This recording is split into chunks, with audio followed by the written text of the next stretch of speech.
welcome to the channel. This is Perpetuality. Baltic has been one of those brands that seem to hit the mark with every single watch release so far, in my opinion. They strike that balance between a vintage aesthetic and something that is affordable, also quite good looking in the measure of it hits all the visual cues that watch enthusiasts care about. The smaller case sizes, the stunning dials, and the great quality bracelets are usually what you can expect. That being said, I have the HMS 003 to check out today. What are the differences between the HMS 003 and the HMS 002? The differences start with the dial layout. In the 002, you had a roulette dial with the numerals spanning across the watch. But with the 003, it's a simpler tri-Arabic numeral layout. And the case has changed too, from 38mm wide, shrunken down to 36.5mm, but the rest of the dimensions remain the same. Correction, the lugs on the HMS 003 are 1mm smaller at 46mm compared to the 47mm long wingtip to wingtip of the HMS 002. You might be thinking, why did I go for the silver dial given that Baltic has a wide array of beautiful colors for their dial choices?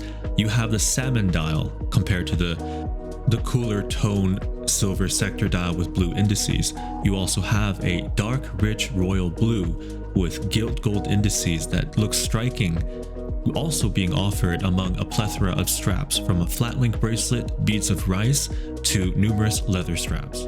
That brings us to the main draw of this watch, and it's the wonderful sector dial. When we talk about sector dials, we mean a contrast of two different textures.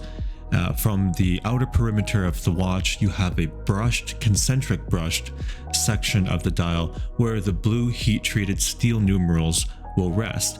Around that perimeter are also numerals to tell the minutes, which I think is a wonderful touch to make this watch all that more legible. We're talking about a high quality sector dial that is very reminiscent of high-end Swiss watch brands that would charge easily 5 to 6 times more for the same watch. At the center is a cross-haired section dial that has this nice sandy texture. The dial is a delight to look at, and the leaf hands are heat-treated blue steel as well. They stand out as a beautiful contrast among the silver color of the dial. I previously mentioned that the watch had shrunk about 1.5mm in case width, and that does leave for the dial opening to be slightly smaller. However, it's not readily apparent. One of the features that I've come to appreciate are the mixture of finishes on this watch. So from the brushed surfaces of the side of the case, which results in a case that feels high quality. We talk about the surface treatment being mostly brushed on the side of the case to the top of the lugs, and then around the bezel you have a stepped ring that is brushed, which separates that high polished bezel and protects it from scratches. The crown is also signed with the Baltic logo, and up front you have an acrylic crystal. Yes, I wish there was a sapphire crystal. However, I know where Baltic is going with this. It's that warm hue of the dial that really is accentuated by the acrylic crystal and the vintage appeal. The example I have here today is included with the beads of rice bracelet with solid end links. Every single link is solid in fact. There's a nice laminar flow to the beads of rice bracelet, and taking a look at the finishing, the center brushed elements, or rather the polished elements, compared to the brushed outer parts of the link, provide a nice contrast to the overall bracelet. It wears well. If you got a flat wrist or even a relatively wide wrist, there's no reason why you can't find the comfort. The only con that I can see in terms of the bracelet is that clasp. I do wish it was more unique, maybe just a little bit more solid feeling. There are plenty of micro adjustments, however, to get the fit you want, which is always a plus. Sizing the bracelet is a bit difficult if you don't know what you're doing, as the bracelet uses pins to affix itself together section by section. This is my first real interaction with the Miyota 8315 movement. It is the updated version of the vaunted Miyota 8215 that's a little bit long in the tooth.